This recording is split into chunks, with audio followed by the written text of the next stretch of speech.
James the Red Engine is a very particular engine. He loves pulling coaches, showing off, and being very splendid.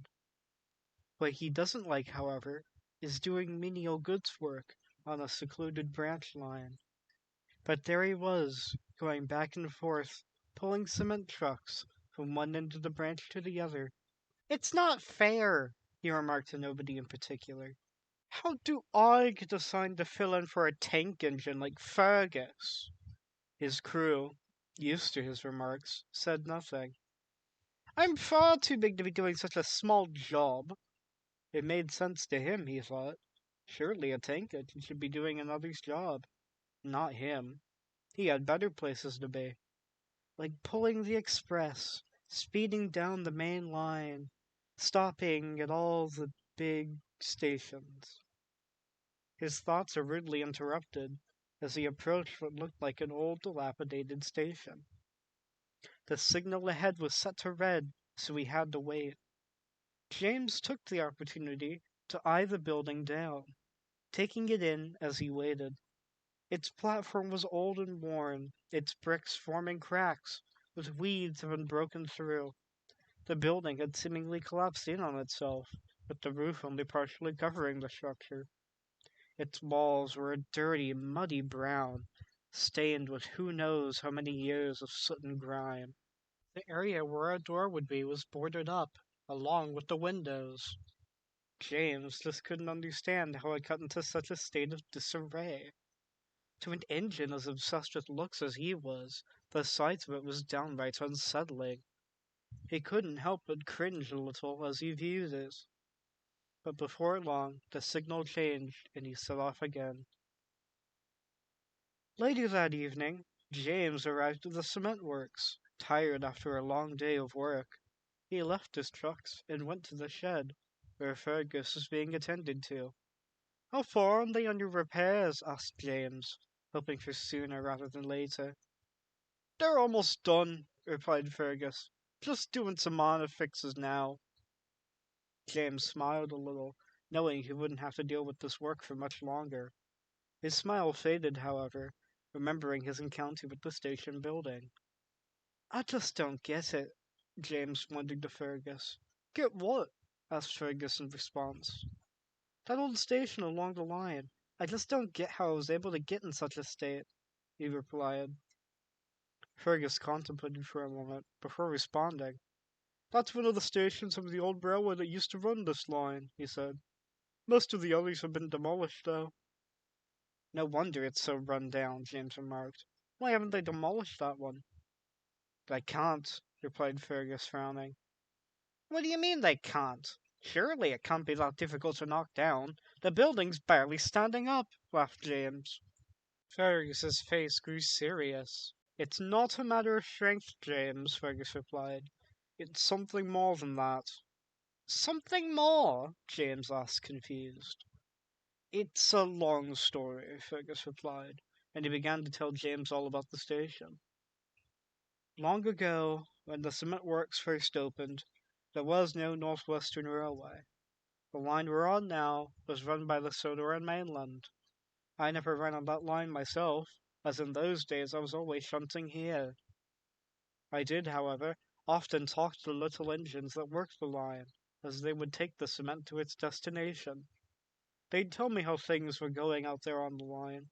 When we first opened, the railway seemed to be prospering, but shortly after, they had some bad luck, and many of their plans failed.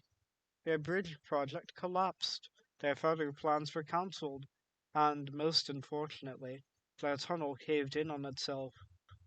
Tragically, a few workmen lost their lives there, alongside one of the station's guards, who was helping out the tunnel crew at the time of the cave-in. That station was his. After the railway's bankruptcy, it was closed indefinitely. Eventually, the Northwestern Railway came around and took over the line. But while many attempts have been made to update it, or outright demolish it over the years, plans have always seemingly fallen through.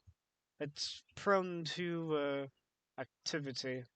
James couldn't help but laugh at this. "Activity? What do you mean, activity? It doesn't seem like anyone's touched it in years." Fergus continued. Not the natural kind, I can tell you that. I've gone by it many times, and on a moonlit foggy night, it seems to come back to life, almost like a living snapshot of the past. Nonsense, sputtered James. There's no reason to be telling ghost stories, Fergus. It doesn't scare me. Fergus stared crossly at James, but said no more, knowing the red engine would argue about it all night. Eventually the two dozed off, but James couldn't help shake the feeling that the traction engine was right. The next morning, James was about to leave the shed when the foreman arrived. Molly's broken down. She'll be taken to the works. You'll have to take her passengers tonight, he said to James. Passengers! He exclaimed. Finally, some work that's suitable for an engine like myself. Fergus was not amused. Remember what I told you, James, he said sternly. James pretended not to hear him and set off to pull his cement trucks. Throughout the day, however, he kept focusing on the station as he passed it. Seeing it again after what Fergus had said gave him a sinking feeling, but he brushed it aside. It's just a story, he mumbled to himself. Stuff and nonsense. As the day turned to dusk, he pulled into the junction station, waiting for his passengers to board. He wondered silently to himself about the station, when he heard a familiar whistle. Douglas! He exclaimed. What are you doing all the way out here? Hello, James, he said. Filling in for Molly, eh? Indeed. Finally I get to do some proper work, James replied, pleased. Douglas frowned. Careful about the station, he said ominously. James grew red in the face. Not you too, he groaned. Don't tell me you believe in Fergus's stories. Douglas's face grew stern. Tisn't a story, he said to James. I've seen it with me own eyes. The station's got something going on. You better be careful around there. With that, James shuddered a bit. Well, he tried to recover. I'll prove you wrong. All this has to be just some big hoax. Suit yourself, but don't say I didn't warn you, Douglas replied as he set off. James gulped.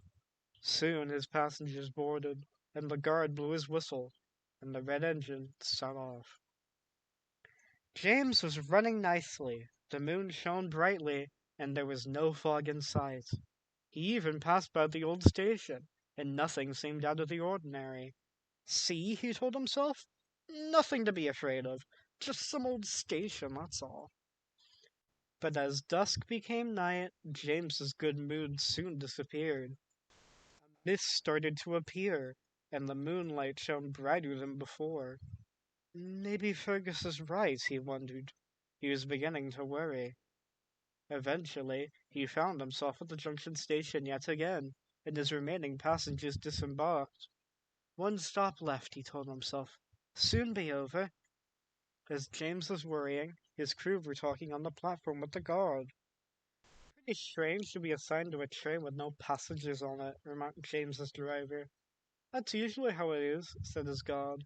We don't have that many passengers here at this time of night, but we need to pick up any that we pass by on the way. The station master popped out of his office and called the guard over, so James's crew returned to the cab in the meantime.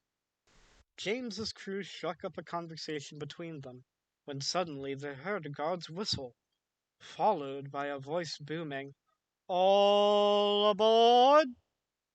He's back early, remarked the fireman. Best get a move on, replied the driver, and the train set off. The guard and the station master walked out of his office, confused at the noise, only to see the train pulling away. The fog grew thicker as James embarked on his final journey of the night. His lamp could only see ahead briefly. I can barely see a thing, said his driver to his fireman. Neither can I, replied the fireman, looking out the window. The moonlight shone faintly through the trees, but enough that James could see the rails beneath him. Presently, though, he and his crew spotted a new light. It pierced through the fog like a lighthouse, almost beckoning them in. What's that? Asked the fireman as he noticed it. The driver grunted in response, slowing James down as he noticed the signal ahead was red. James's fear was through the roof.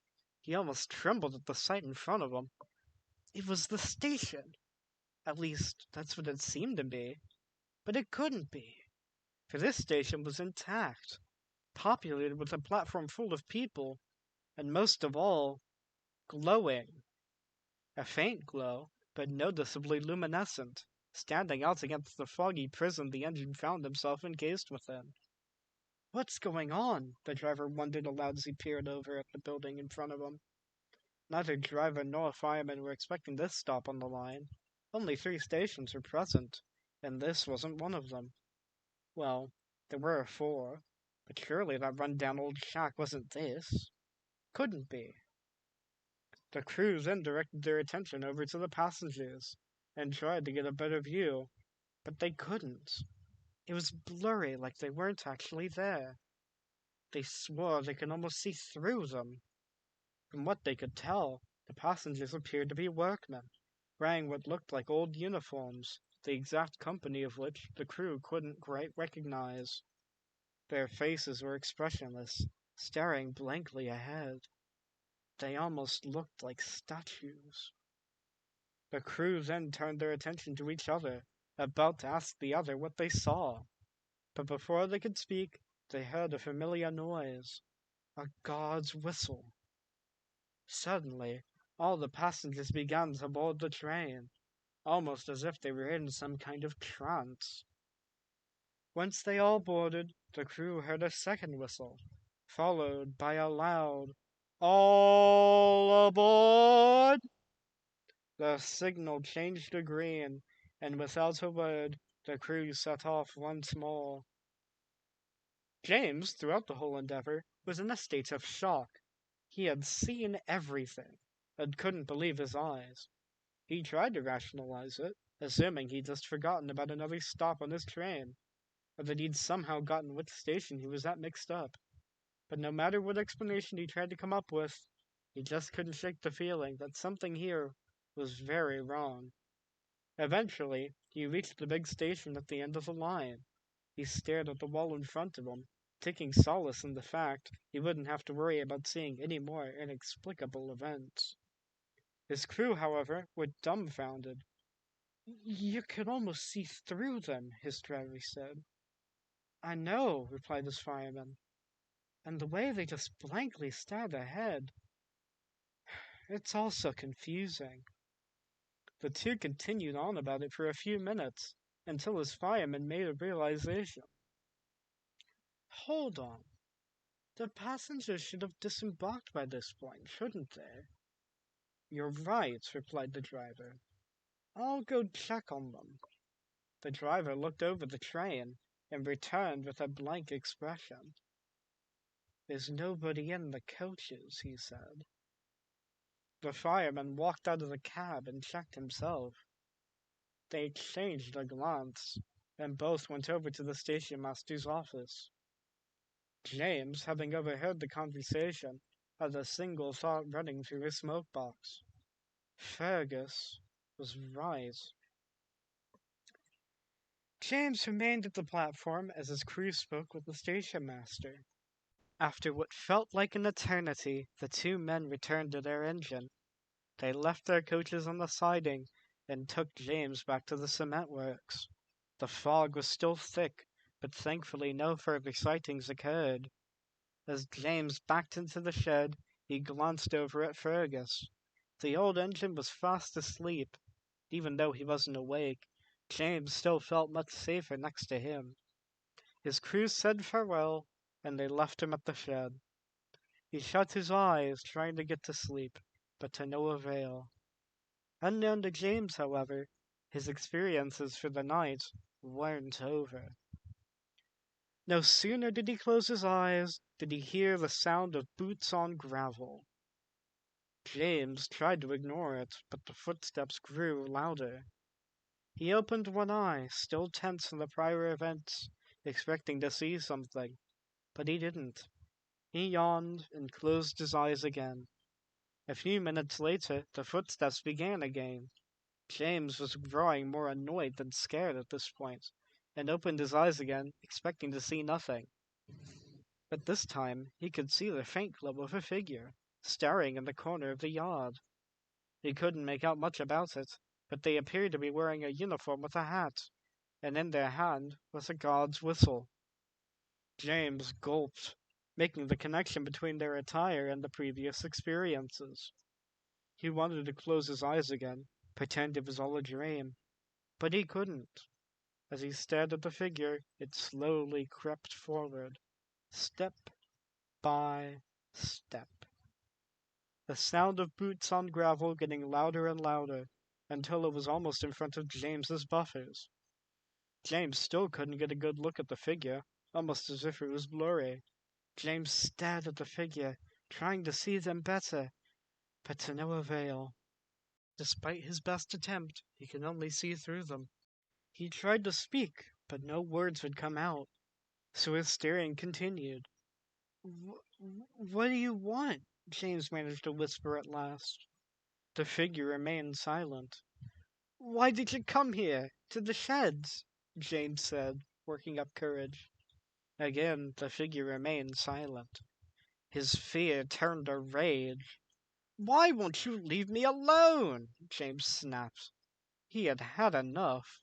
He had spent the night in fear of the figure, and the station, and the passengers, and he was exhausted. The figure looked up, staring eye to eye with James, or at least what James took to be eye to eye. James was scared, but stood firm regardless. Go, James said to him. The figure looked at James, and then looked back, before taking his whistle and giving it one last blow. The noise was deafening to James, but after it was done, it was like a weight was lifted. His fear had dissipated, and the fog began to clear up. Fergus groaned a little in his sleep, but thankfully didn't wake up. James, meanwhile, had almost immediately fallen asleep. The next morning, the two engines were getting ready for the day's work. With Fergus's repairs being complete, James was to return to Tidmouth and resume his normal duties. So, Fergus said to James, how was your passenger service last night? James sighed, contemplating what he should tell Fergus. Eventful, he finally settled on. It was definitely eventful. I see, replied Fergus. James understood that Fergus knew all too well what he meant. The two engines said their goodbyes, and James set off for Tidmouth. On his way there, he was stopped at a signal by the old station. Normally, he would have been put off by it, but not this time. He took the opportunity to look over it one last time, and set off again. It's been many years since that fateful day when James had his encounter at the station.